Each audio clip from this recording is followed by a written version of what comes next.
Hello, everyone. So nice to see you all virtually today. I am Rebecca Imholz, the Director of Development for the Mount Pleasant Chamber of Commerce. I want to welcome you to today's monthly luncheon. Thank you so much for joining us. And I want to bring now on the screen Shane Griffin, our President of the Mount Pleasant Chamber of Commerce. How are you today, Shane?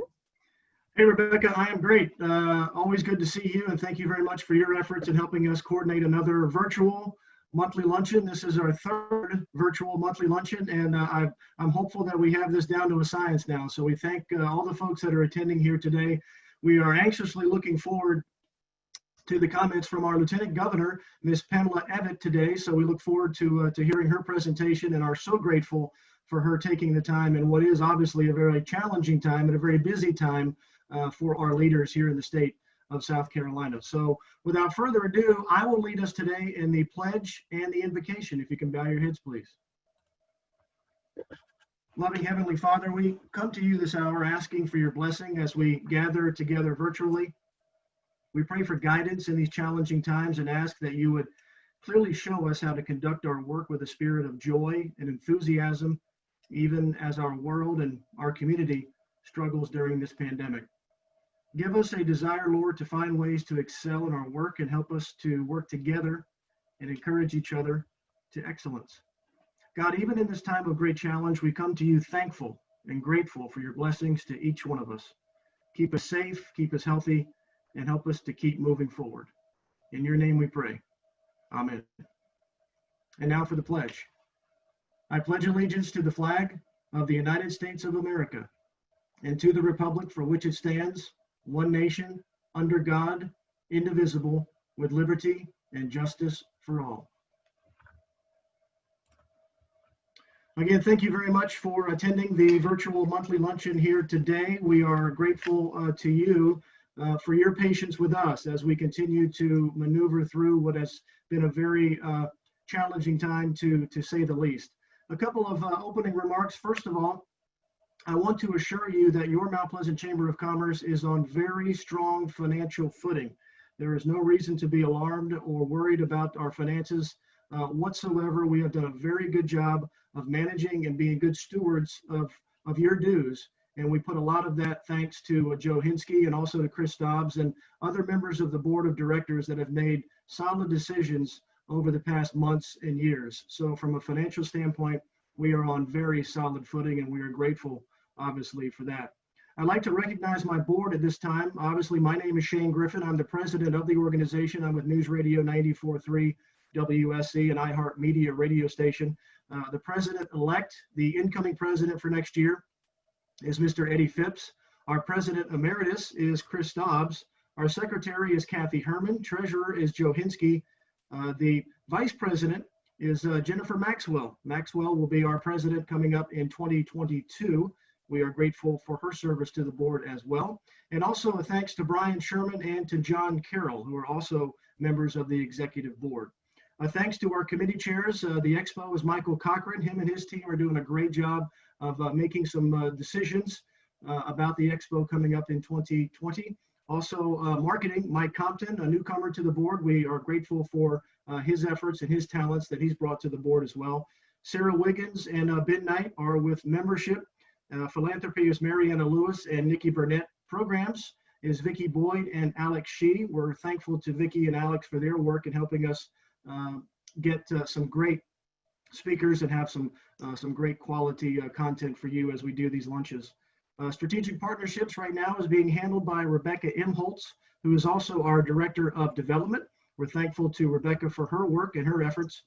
And our General Counsel is Mr. Eddie Phipps. We also want to say thank you to Tamara Cornwall. She is our Administrative Assistant. Tamara does all of the hard work in the background along with Rebecca. Those two are fantastic in helping us to continue to do what we can to remain a volunteer board, and also to make sure that we are making decisions that are in your best interest. So a hand to the board of directors and also the committee chairs for all of the work that they're doing. Again, they do this because they love the organization. We are an all volunteer board, and I'm grateful to everybody on that board for the efforts that they put in day and day out. I want to remind you about the Coronavirus Resource Center page at the website. It's very simple. You've heard me talking about this for months now. It's at mountpleasantchamber.org. If you visit the website, not if, when you visit the website, you'll see the Coronavirus Resource Center page tab there at the top. Just click that. You'll be directed to the page, and there on the page is a wide variety of information regarding the coronavirus, not only on the virus itself from the CDC, the WHO, and so on and so forth, South Carolina DHEC, but also too from a business standpoint. We have updates from the town of Mount Pleasant, from the Moultrie News. There's a lot of information there that is very helpful to you as you continue to run and manage your business during this very challenging time. Also on that page, you'll see many offers and updates from other members of the organization. I think we're up over 50, maybe 60 now, offers and updates there on the page, from specials to hours to whatever the case may be. Check it out, the offers and updates section of the Coronavirus Resource Center page. We also have a job postings selection there too. So if you're looking for a job, or if you have an open position at your facility or your place of business, please feel free to let us know about that. You can do that through the job postings page there at the Coronavirus Resource Center page. Also there, you can see all of our past webinars. We archive just about everything, all of the Monday with the mayors that we do each and every Monday, where myself, along with Rebecca, we meet with Lauren Sims and Mayor Haney. You can see all of those there at the Coronavirus Resource Center page, and all of the past webinars that we've done. Joe Hinsky has become our webinar superstar. He has done multiple webinars on the PPP program. So I encourage you to check out not only those webinars, but all of the others. We've had webinars from Mike Compton regarding marketing and messaging during this time. John Carroll has done a number of webinars, obviously on Tuesday, called The Pivot. So check it out. It's at the Coronavirus Resource Center page. Just page all the way down to the bottom, and you'll see all of the webinars there. You can also visit our YouTube channel. We have a lot of content there at the YouTube channel as well. So again, we're thankful to all of our volunteers that are helping us provide this content to you. We feel that this information is critically important to you, to ensure that you get the information that you need as you continue to manage and run your business during this very challenging time. So that's it for my opening remarks. We'll move along in the presentation now, Rebecca. We do want to recognize our municipal sponsor and our platinum sponsors as well. Without these folks, we would not be able to do what we do. Thanks to the town of Mount Pleasant, we are humbly grateful for the partnership that we have with the town, and we'll be giving it off to Lauren Sims here in just a moment to give us an update from the town.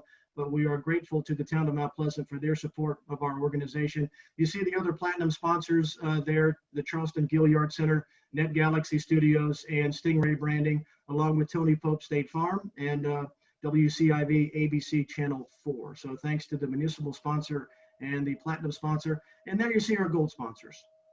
So again, we encourage you to thank these sponsors, to purchase from their place of business, to use their services, whatever the case may be, because we would not be able to do what we do without our sponsors.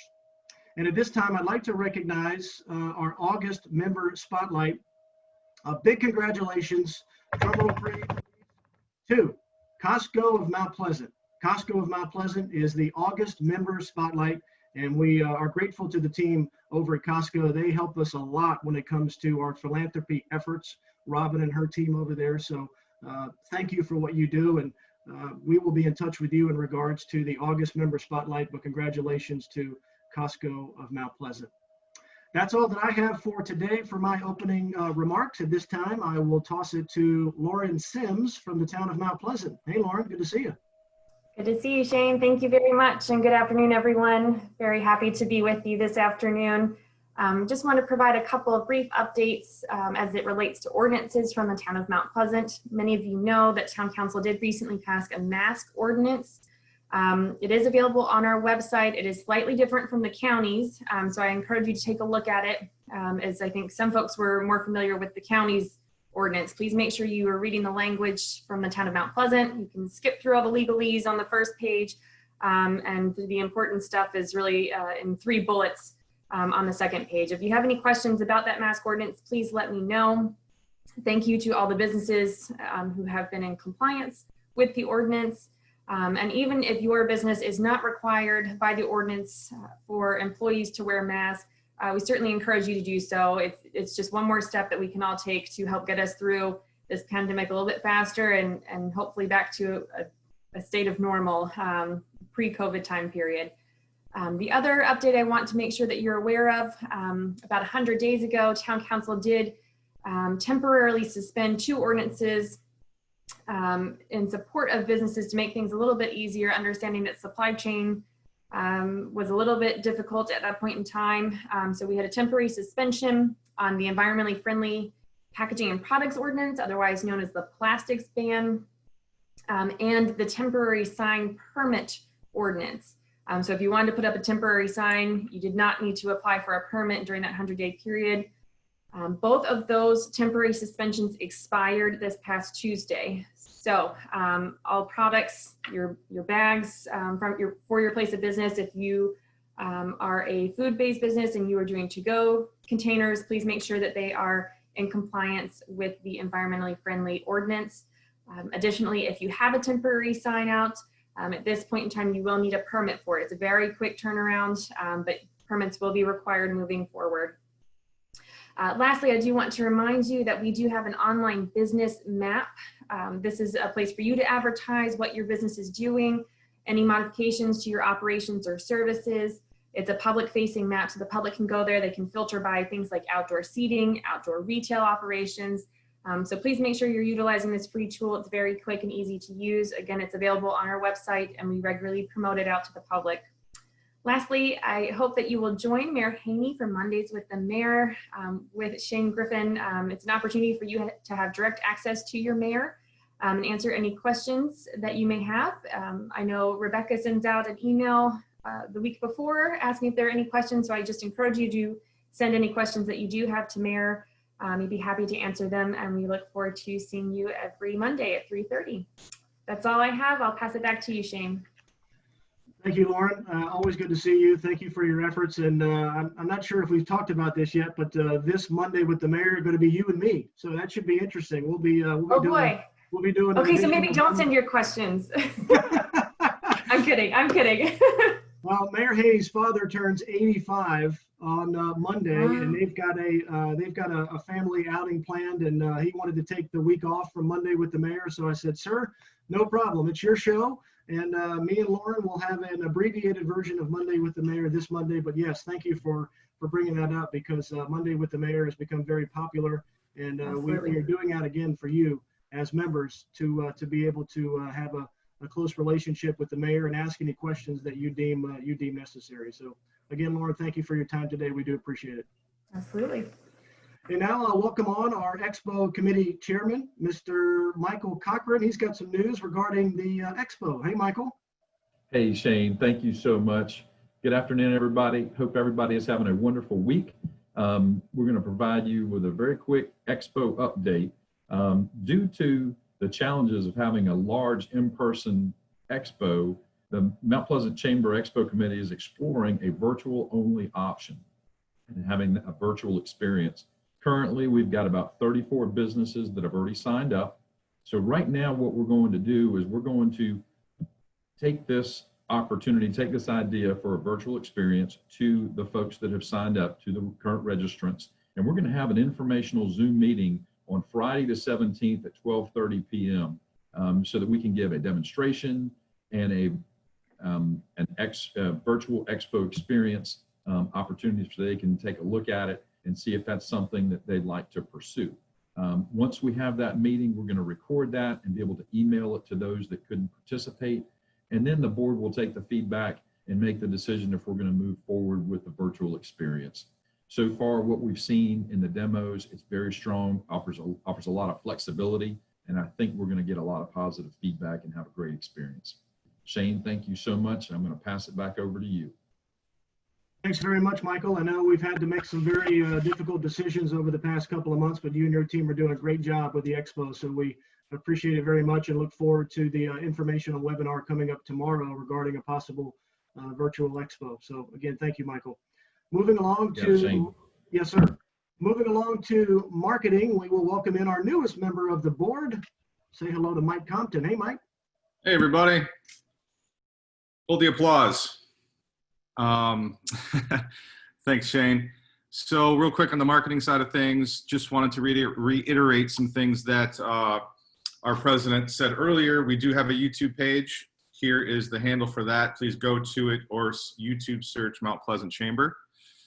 Also, we have a brand new LinkedIn page that I'd like everybody to go to and like and share and follow and all that good social stuff that we do.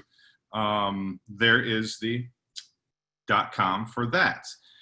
Please also don't forget our Facebook and Twitter pages, because that's where you're going to stay the most up to date with our current news and resources. If you could, please do engage and share our posts, as I'm sure we all want to help build our Mount Pleasant community. Every like counts, every share could turn into a new Mount Pleasant Chamber member, which in turn could be your next best friend or a client.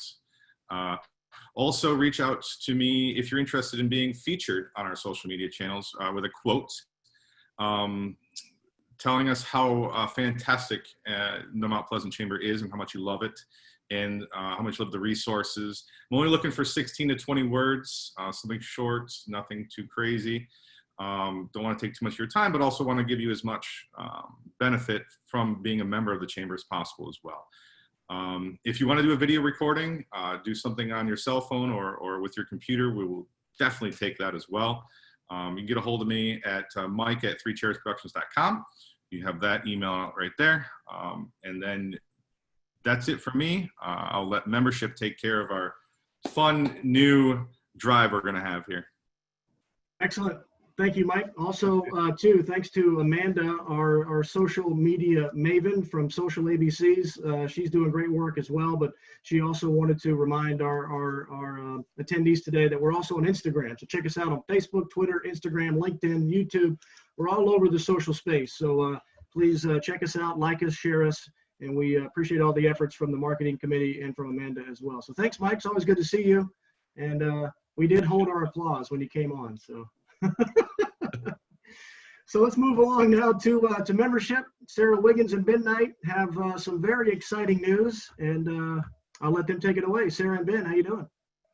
Thanks, Shane. First, I want to say on behalf of membership how much we really appreciate our members hanging in there with us through this time. And we have two new members to welcome.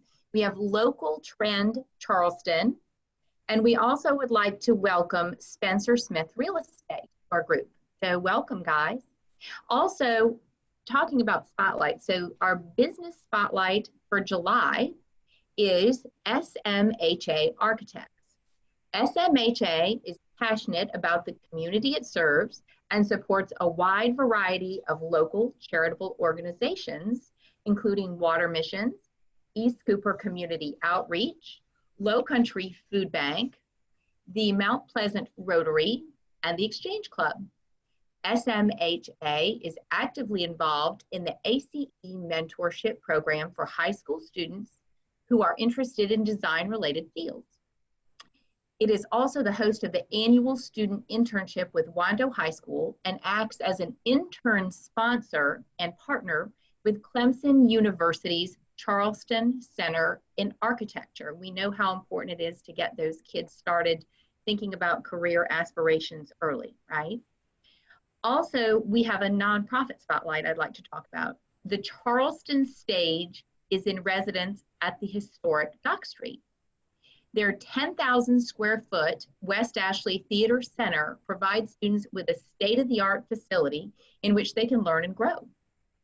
Their education programs focus on increasing accessibility to all students, regardless of socioeconomic means. To achieve this goal, Charleston Stage is seeking additional funding for scholarships and resident actors. So that sounds like a wonderful organization. So as they alluded to earlier, we have a new membership campaign called the Race to 500. Ben, could you talk about that a little bit? Absolutely. Welcome, race fans. I tell you what, it is so exciting that even with the poor track conditions that we've had since coronavirus, we've added well over 20 new members during that period of time. So we're here today to announce the Race to 500 members, that is, from March 1st to November 30th. any new members that joined. There is a $500 pot for current members who refer the most members during that period of time. And there's also a $500 pot for new members, chance to win one of 10 gift cards worth $50 a piece. So get out there, race fans, grab in some new members, and let's get to 500 by the end of November. So Shane, back to you. Thank you, Ben. I could not have done that better myself with a big voice there. That was very nice. I love the with the bad race conditions. We absolutely have some bad race conditions over the past couple of months, that is for sure. But thanks to Ben and to Sarah and their committee for their efforts in helping us to race to 500. I would love to see us hit 500 by the end of November, and we can do it. We as an organization can do it. So we've got money on the line for you to help us get to 500 by the end of November. It's very exciting. At this time, we'll move along to philanthropy. Unfortunately, Mariana Lewis and Nikki Burnett could not be with us today, so I will take care of the philanthropy update, and you see it there. Right now, the philanthropy committee is in the midst of grading and selecting the winner for the Joe Brinson Memorial Scholarship. We will be announcing the winner coming up in August. So that is it for the philanthropy update. A number of our initiatives, I will say, we've had to obviously put on hold because of the coronavirus, but Mariana and Nikki and her team are still doing great work when it comes to philanthropy for your Mount Pleasant Chamber of Commerce. So we thank them for their time and their efforts. At this time, I'll pass it off to Rebecca Imholz, our Director of Development, for the update from Strategic Partnerships. Hey, Rebecca. Hi, Shane. Thank you so much. Ben's a hard act to follow today, but I'll do my best. Strategic partnerships, we really appreciate the partnerships we have with the town of Mount Pleasant, our community, our business community. We've been able to do webinars throughout this unprecedented pandemic. Mondays with the Mayor that Shane and Lauren referred to earlier today have been very popular. Again, they're every Monday at 3:30. And we really do encourage our membership to submit us some questions. It's a great opportunity to have a conversation with Mayor Haney. A very popular webinar that we started through this is called The Pivot, Living and Working During COVID-19. This past month, we did pivots on branding and sales, the real estate industry, how to care for the elderly with dementia, which has certainly been a challenging experience for those of us with aging loved ones, whether or not they're in our home or in a care facility. That was a very well thought conversation. And we just recently talked this week with the construction industry. Once again, all of these webinars are on our YouTube channel, our website, so you can go back and check them out. In August, for our After Hours virtual event, we are going to have the South Carolina Chamber of Commerce. They're going to be doing something once again called the Grassroots Tour. We did that in person last year. It was very popular. You get a chance to meet with the leadership of the South Carolina Chamber of Commerce. We're members of it, and you have input into the upcoming legislative session. So a great time with them. We're going to do it virtually this year in August, so look for some information on that. I'm really excited about it. We appreciate our partnership with the South Carolina Chamber of Commerce. And we also have later this month another virtual Before 9 coffee time. This time it's going to be hosted by the Courtyard by Marriott of Mount Pleasant. They'll give us a virtual tour. We'll have some very meaningful networking. We'll talk about the race to 500, and we'll break up into some breakout rooms again on some topics of interest to you that you have requested in some member surveys that we have sent out. So we're still getting together. We're networking. It's virtual. We're having a good time. I send it back to you, Shane. Thank you so much. Thank you, Rebecca. Appreciate all your efforts when it comes to strategic partnerships and all of the Director of Development duties that you have. Thanks for all that you do for us to keep us straight. Before we get to our featured speaker, if you have a question for the Lieutenant Governor, you can drop it in the chat box. So if you have a question as the Lieutenant Governor goes through her presentation today, drop it in the chat box and we will do what we can to get that question answered. So without further ado, I will pass it off now to our President Emeritus, Chris Dobbs, for the introduction of our speaker. Hey, Chris. Hello. All right, let's make sure I got this thing going. All right, well, thank you, Shane. Thank you, Rebecca. Thank you to all the committee members and to the board members. You guys are doing an incredible job in what is surely a very difficult time, but you're making it seem seamless, and so happy to hear that everything's going great. And just keep up the great work, and I'm very proud of you guys. So today I get the opportunity to introduce our Lieutenant Governor. Pamela Evette is the 93rd Lieutenant Governor for the state of South Carolina, and was our very first female Republican Lieutenant Governor. As an entrepreneur and businesswoman, Evette has received numerous business and professional accolades, including the Athena Leadership Award and the Enterprising Woman of the Year Award. She serves on boards of directors for the St. Francis Foundation and the National Association of Professional Employer Organizations, where she is also an emeritus member of the State Legislative Committee. She holds a Bachelor of Business Administration and Accounting from Cleveland State University and is the mother of 3. She lives in Travelers Rest, South Carolina, with her husband, David, and their 2 younger children, and her mother, Jeannie, who lives with them. Please join me in making a very warm welcome to our Lieutenant Governor. Thank you. Thank you so much, Chris. And I want to thank Shane and the Chamber and Mount Pleasant for having me here today. You guys have done so much through this pandemic. I can't give a big enough shout out to our chambers across this great state, working in conjunction with the governor's office and with Accelerate SC. So thank you for all of your hard work. So this has been some challenging times for us in our country, in our world, and definitely here in our state. Starting with this pandemic, 2020 was set to be a record-breaking year. We had an excess of money that we were going to be able to spend. We were going to focus that on early childhood education, cutting taxes. The governor had big initiatives, and then COVID hit. And so we had to shift gears. I think our governor has done an amazing job in balancing this pandemic with business, and making sure that he was tempered and deliberate on all the things that he did during this time to make sure that business wasn't overly adversely affected, starting with Accelerate SC. So many of you, I hope all of you, were able to watch Accelerate SC. The governor wanted to make sure it was fully transparent. He wanted everybody in South Carolina that wanted to be a part of those meetings to be able to tune in. So we partnered with our great friends at SCE TV, and they showed every single meeting that we had. This was a vision of the governor's to bring businesses together. I was so proud coming out of the business community that we have a governor and that I'm able to serve with him, a governor that believes business needs to be in on every conversation. Accelerate SC did that. We brought large and small businesses together. We brought local government together. We brought our healthcare industry together. The governor asked that he had representation from the Senate and the House. He wanted to make sure that DHUC was a part of the conversation, because a big initiative of that was to make sure that guidelines came out for safe reopening of all of our businesses around the state. And so we worked with business organizations from every industry, whether it be hospitality and restaurants, to manufacturing, to our retail industry. We had their input on what would that be like? How could we safely partner together and come up with guidelines that we hope will eventually be a safe harbor for our businesses, that would allow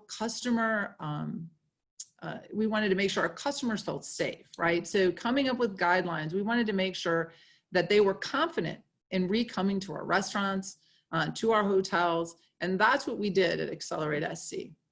We also had a team that was involved in information, and we put together a website, the Accelerate SC website. This acts as a one-place portal for anything that people of South Carolina, business and citizens alike, could go to find out where we're doing testing, to our smaller businesses. How can I access PPE? Can you link me up?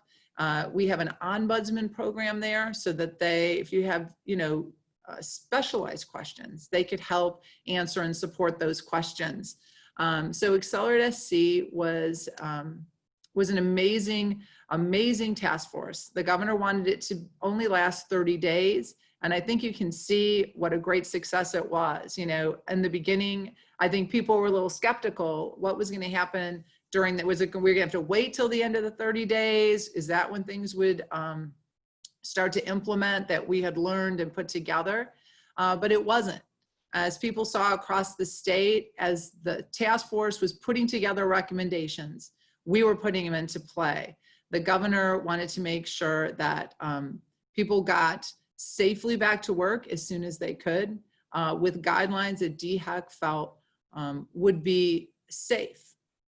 Since then, we have talked about CARES Act funding. The state received $1.9 billion in CARES Act funding. And that was a big part of what the task force was set to do, was to give a transparency to that money and how we could get it to Main Street, South Carolina, and to businesses that were hurting. And so a lot of discussion went to spending.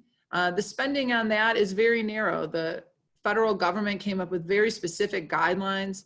That money was to be used to reimburse local government, to reimburse businesses that experienced expenses that they did not have on their budgets dealing with COVID-19. So a lot of thought went into that. We had a great group of people under that committee that put recommendations to the Senate and House, which they have passed the first phase of. So very happy with the outcome. The governor didn't want Accelerated SC to be something that we just use today for this pandemic, but he challenged all of us, every one of us, to think ahead and how those guidelines will make us better and more nimble in the future. He challenged everybody to look for legislation and regulations that made it hard for us to respond, and he wants us to change those things. And so we had a lot of discussion with our local governments to say, what was difficult? Where did you find that state government couldn't be nimble enough to help you? And how do we change that and make it better in the future? And so we had great dialogue around those lines. He is definitely concerned about keeping us safe. As you hear, our positive numbers continue to go up, but our testing is a lot more robust than it was in the early days. We have testing centers all over the state. You can find when they're coming to your community by going on to that Accelerated SC website to find out when you can become part of that, or if you're a locality, when you want to start pushing out that kind of information to your citizens. That is real-time information that they're continuing to update. You heard our governor last week. He had said he will not close down our economy again. He believes that our economy is one of three parts that keep our state healthy. We have to not only look at our physical health, but our mental health and our fiscal health. So he is balancing all legs of that stool to make sure that South Carolina comes back in the best and safest way possible. He is encouraging everybody to wear masks. He is not going to do a mandate at a state level because he feels one size does not fit all in our state, and that localities will have a better handle on the type of ordinance they may need in their area. But he is strongly encouraging everyone to wear a mask. You've heard Dr. Bell and other epidemiologists at DHEC saying that this is imperative. We have been doing our best, and I have been doing my best from a business angle to say, if you care about your local business, you want them to thrive. You want them to come back strong. And so you want to have consumer confidence. A lot of that was talked about in Accelerated SC, is creating consumer confidence.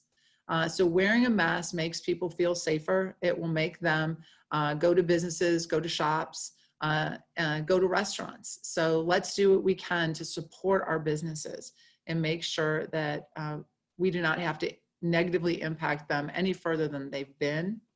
The governor also last week did put out an executive order stopping alcohol sales at 11 o'clock.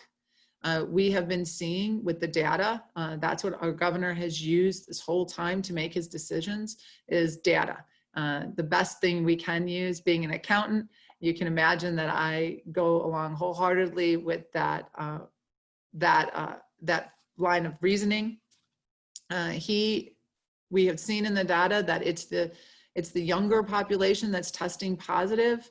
And so the governor asked that alcohol sales be stopped at 11 o'clock at bars and restaurants. He's not telling them to close at 11. He's just saying stop serving alcohol at 11 o'clock. He's hoping that will help in the demographic that's probably out at 11 o'clock. And this regulation will stop more burdensome regulations that could be done at local levels. So he felt this was a good way to balance, again, the needs of our business community with the health of our citizens here in South Carolina. And I just want to stress, when we talk about any of these individual things, whether we're talking about social distancing or we're talking about stopping alcohol sales at 11 o'clock, these are all tools in the toolbox. And I gave an analogy the other day that, you can't build a house with just one tool. And we're not going to be able to slow down the spread of COVID-19 with just one tool. And so we have many tools, and we've been hearing about them since day one. We want to make sure that we are social distancing, that we're wearing a mask when we're in closed places and we're talking to people. We want to make sure that if we don't feel well, if we have a temperature, that we stay at home, that we get tested. Make sure that we're protecting the elders in our lives that we know and love. So these are all tools in the toolbox. Not just one will solve this problem, but all of them together will make a difference. We've heard that from the New England Journal of Medicine. We've heard that from our own local epidemiologists. We've heard that from MUSC doctors there. So let's all do our part to make sure that we are going to slow down the spread here in South Carolina. Obviously, we saw that the warm weather didn't do that. This is a respiratory disease. I was just on a Zoom call with SC Bio.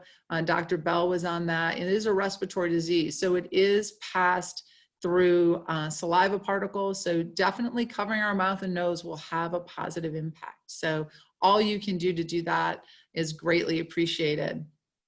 As you saw the governor's press conference yesterday, he feels strongly that school districts need to give an option to parents.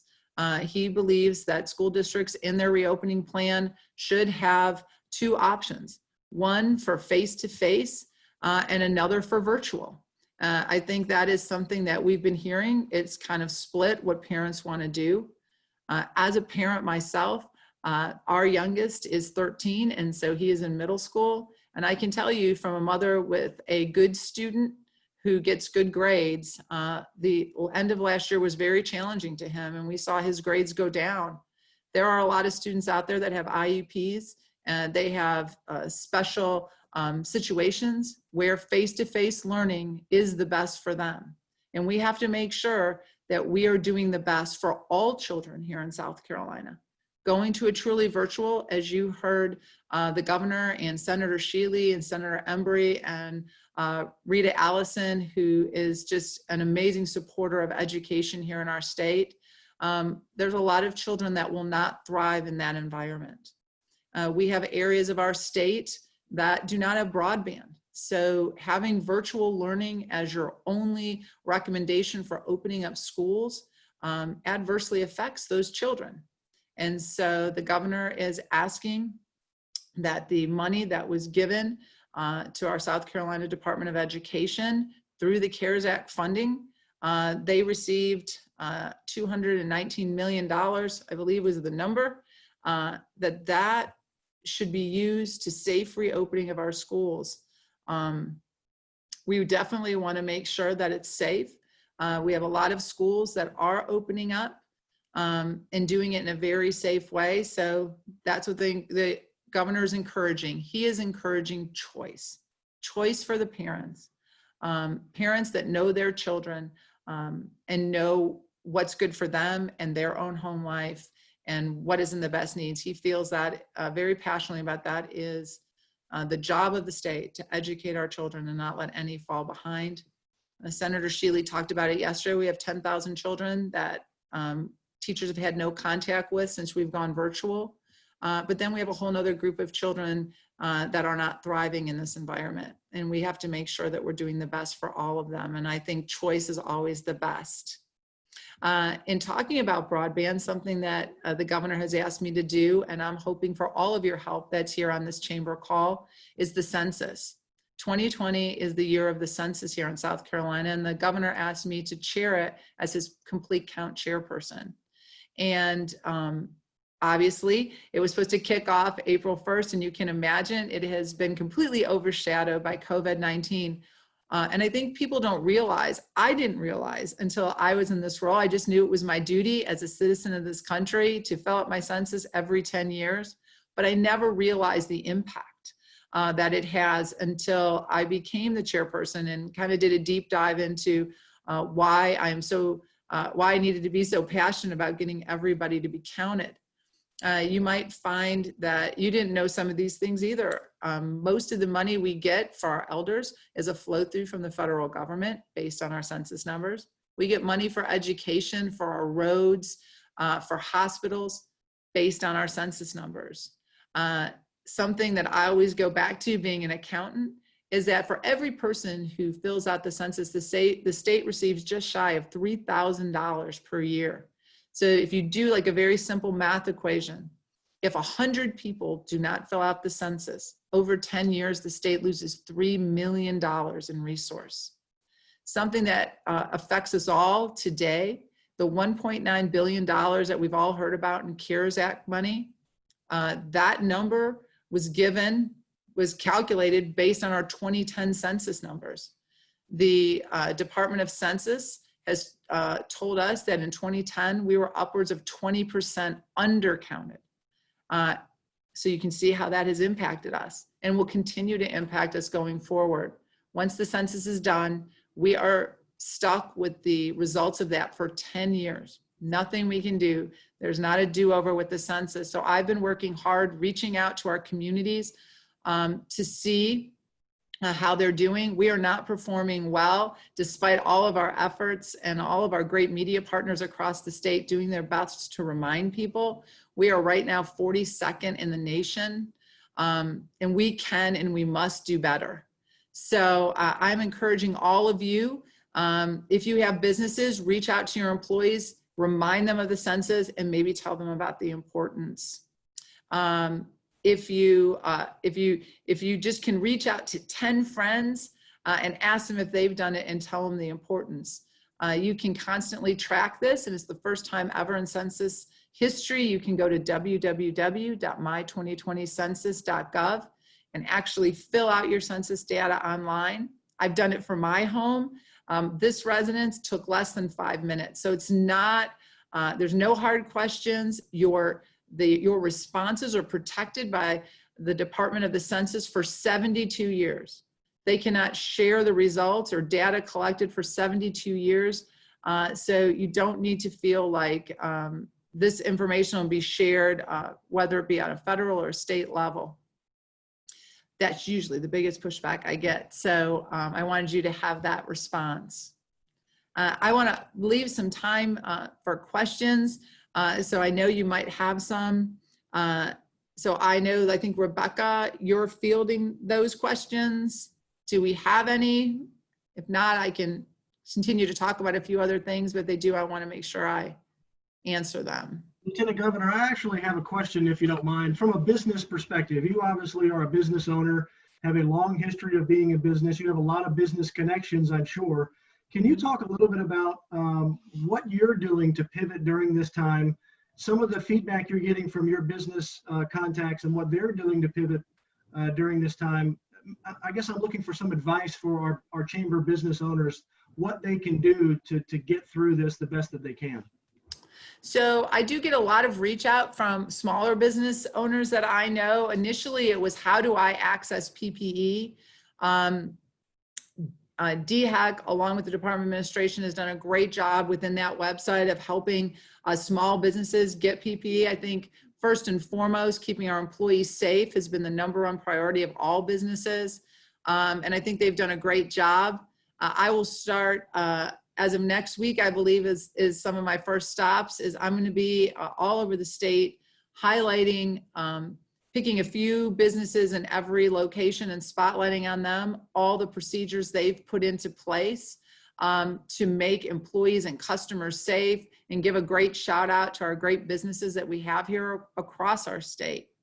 The governor worked with the Lodging and Restaurant Association and Duane Parrish, our own Duane Parrish at PRT, to come together with a slogan of Palmetto Pledge, so that, you know, people that were walking into a restaurant could see that, and they could see that to get that pledge, they were doing all the safety guidelines recommended by DHEC. I think that helps. I think if you're a restaurant and you want consumer confidence, we have been talking about that at a state level, hoping when people walk in and they see that. So I think that's a great way. If you're a restaurant and you want to boost that confidence, that's a great way to do it. And I think moving forward with good plans, I think we have a lot here in South Carolina. You know, on the last call I was at, Representative Merle Smith was on, and he was talking about how, you know, South Carolina still in this economy is still doing well. It's because of our leaders that we're doing really well too, because we went into this year with a surplus. We have always been fiscally conservative, making sure that we were saving for a rainy day. Our unemployment fund was one of the highest and most funded in the country. So I think there's a lot of positives here in South Carolina. I think everything coming back, people doing their part, will get business reopening again. Thank you very much for that, Lieutenant Governor. We do appreciate it. Rebecca, we have a couple of other questions, I understand. We do. Thank you so much, Shane. Thank you, Lieutenant Governor. I appreciate you talking also about the ease of filling out the census, because it was super easy. My family did it day one and it's done, and it was very easy. Thank you for making that comment. The question involves opening schools to families that want to send their children in person. Will there be enough PPE available for students and teachers and educators, especially face masks, since we know it's a respiratory transmitted disease? Yes, you know, we have come a long way since this first started. We do have PPE. The governor has ordered our own stockpile here in South Carolina. We've had great South Carolina business shift their production to the production of PPE. I can't praise our South Carolina businesses enough for what they've done. And there is money, you know, money was given to the Department of Education just for this by the federal government to make sure that they could safely reopen our schools, to be able to have money to do that. And so the governor believes that we have, you know, amazing people across our state that can make a safe reopening plan. And again, choice is key. We want to make sure that for that parents who have children with maybe underlying health conditions, that they have a choice that is a virtual, because that works best for them. For parents who have children with special needs, special learning needs, that they feel virtual learning does not address, they want to have an option to get them back. So having two options, as the governor pointed out yesterday, really has us looking out for the best interests of all South Carolina students and families. So much. Back to you, Shane. Thank you very much. Lieutenant Governor, we are very appreciative of your time. You obviously have a full plate and you got a lot going on, traveling and your duties as Lieutenant Governor. You're also a business owner, a business professional. So we thank you for taking time out today. Before we let you go, any closing comments to our members? Yeah, so there is some exciting things happening in South Carolina. Besides the census, right? That is not COVID related. And one I want to share with you, because it's going to be coming your way, is the South Carolina 7 expedition.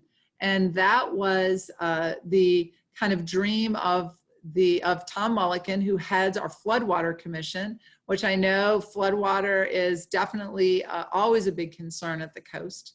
Tom Mulliken was the governor's pick, and he is an amazing force of nature. And what he's doing right now is talking about conservation and water mitigation, and he's doing this through the SC7. So he is leading an expedition started up here in the upstate of South Carolina. It's going to end right in your backyard in Charleston at the aquarium. And what he's doing is he is using this opportunity to showcase the 7 wonders of South Carolina, that he calls them, and all the beauty that's right in our backyard.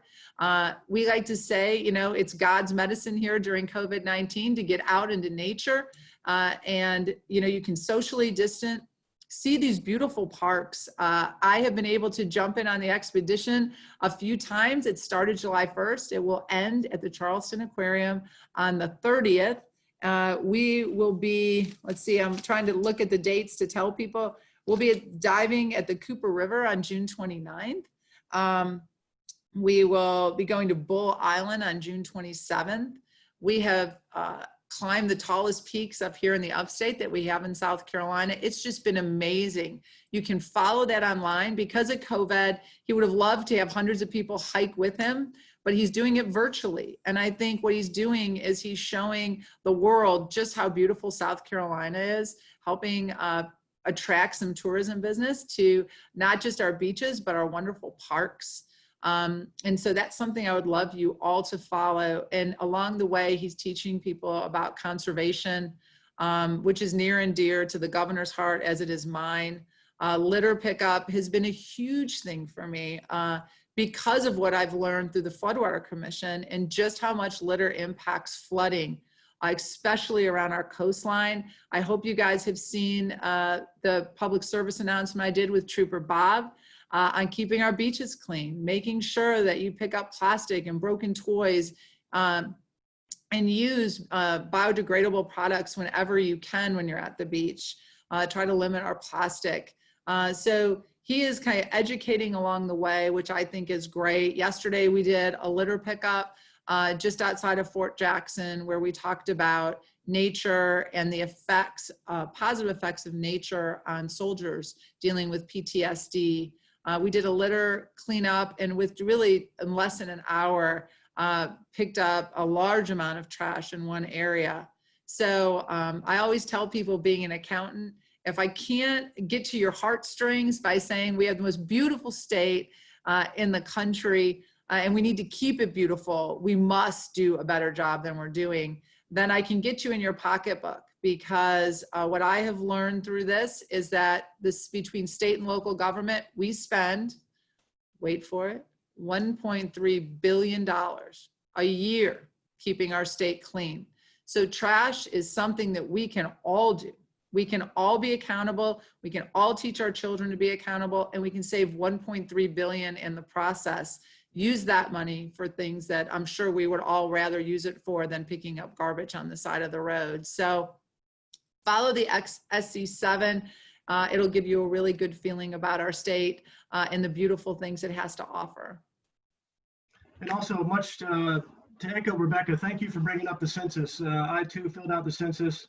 It's been months ago now, but it literally takes 5 minutes to fill it out. I actually put the link to the census in the chat box here. So for those that are watching today, if you have not filled out the census, it means money here to the state. So please take 5 minutes out and take care of that. That's gonna be my new comeback when people ask me about roads. I'm gonna ask them if they filled out the census, because a large amount of road funding comes from the census. And so it's like the #1 thing we talk about here in South Carolina. So we must do a better job. And you know, one thing I want to point out is if you have a second home at the coast, fill it out for not only the residents you live in, but a second home, so that we can see a response rate. You would fill it out with nobody living there, obviously, and it will ask you if it's a second home or a rental property or things like that. And then that gets counted through in a separate category. So I think that's sometimes where the coast kind of gets a bad rap, is when you look at the coast, your response rates are very low, but I think we have a lot of second home owners. So if there's anybody part of the chamber that's involved in property management, if you could, as a favor to your Lieutenant Governor, send maybe an email out to all the people who you manage property for and make sure that they are filling out the census for that residence. And Excellent. also I want to mention, Shane, I'm sorry, we have a lot of interest in following the expedition of the governors, the governor. So we'll get that link out to our members as well and how they can follow along. Oh, and they will so enjoy it. It has really been wonderful and amazing. And I tell people all the time, you know, we always go other places to explore because we never think of all the beauty in our own backyard. And we really do have a lot of it. So this will be great. There'll be horseback riding and kayaking through Marion, riding on the same kind of horses that Francis Marion rode on. So he's tried to put a lot of history and really bring people together through this process. And I think Bull Island will be great. I actually will be on that, there on that day, and I will be at the closing at the aquarium. So yes, everybody watch. It's just, I can't rave enough about it. And what's the website again, just so that we have it for everybody? You know what? I will have my office. I don't know the exact. If you just Google South Carolina 7, Okay. it will come up, and you can follow it on Facebook. We're doing live streams. They're doing live streams every day, and I think you'll find that it'll be amazingly informative. I see Amanda just posted in the chat box, Shane, or amazing Amanda with ABC Social, or Social ABCs, excuse me, the link. So thank you, Amanda. Yeah, South Carolina 7, the number 7.com. It's there in the chat box. So excellent. Well, again, Lieutenant Governor, we are grateful to you for your time today. Thank you for your service to our state. And this has been a treat to be able to have you on. And we thank you for your time today, and safe travels as you travel around the state. Okay. Well, thank you so much. Thank you, everybody. Stay safe, and remember, mask it up. It'll help our businesses.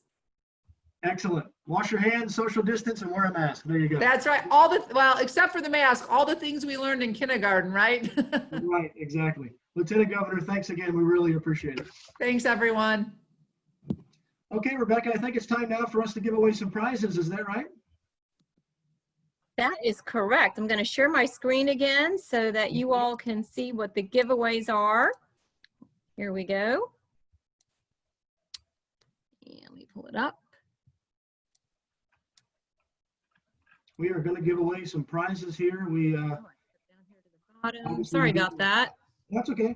Obviously, we gave away a lot of prizes when we did our in-person meetings, and we've got a few folks that are willing to give away prizes. These are all going to be emailed to you, is my understanding. So there will be no delivery or coming in contact with other people. These will be emailed to you. So looks like the first prize is a 1-hour massage courtesy, I like to say, of Brian Sherman, which gets a good laugh in the building because, I mean, who really wants a massage from Brian Sherman, right? Anyway, this is going to be a 1-hour massage courtesy of Elements Massage, and Rebecca has the RNG, the random number generator, and she's going to tell us who the winner is. Rebecca? Okay, just a second here. Let me do that and check it against my member list that registered for the luncheon today. And the winner is, I am not making this up, it is Brian Sherman. Oh my gosh. Well, Brian Sherman, congratulations. You won a massage courtesy of Elements Massage. We appreciate Elements for coming through with that 1-hour massage. Wow. I mean, we couldn't have scripted that any better, right, Rebecca? No, that's hysterical. Okay. Our next prize is a $50 gift card courtesy of Lowe's. Who you got, Rebecca? All right.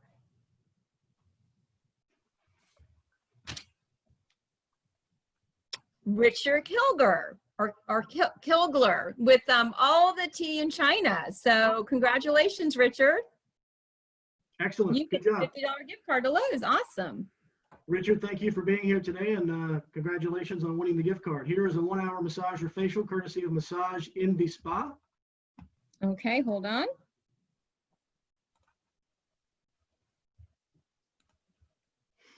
All right. Katie Nell Kerner. I know that Katie's with the Charleston Southern University, so congratulations. Excellent. Thanks for being here on the virtual meeting as well. The next is a 1/6 of a page, 3x7 color ads, courtesy of our great friends over at the Moultrie News. The Moultrie News giving us great coverage and also providing a lot of great information to our members as well. What do you got, Rebecca? Okay, I've got Mr. Ben Knight, Oh, great. Ben Knight, our enthusiastic membership co-chair. co-chair who did a great job with Race to 500 today. So congratulations, Ben. All right, an ad for Thank you Ben very Knight. much. Excellent. And last but not least, we've got 3 rooms of carpet cleaned and sanitized, or $100 off any service from our friends over at Zero Res. I will tell you that I contacted Emily today. Emily is the owner of Zero Res, to come and clean my carpets. They do great work. They've cleaned, they've been over here 3 or 4 times. So Zero Res does great work. And the winner is, Rebecca? Jackie Bean. Jackie Bean. Congratulations. And thanks Congratulations, to Zero, Jackie.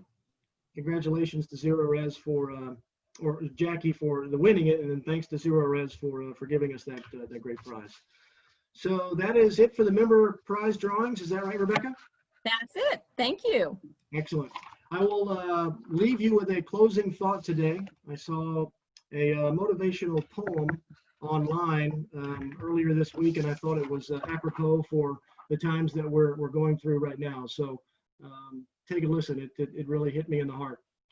Life may be tough. Things will get rough.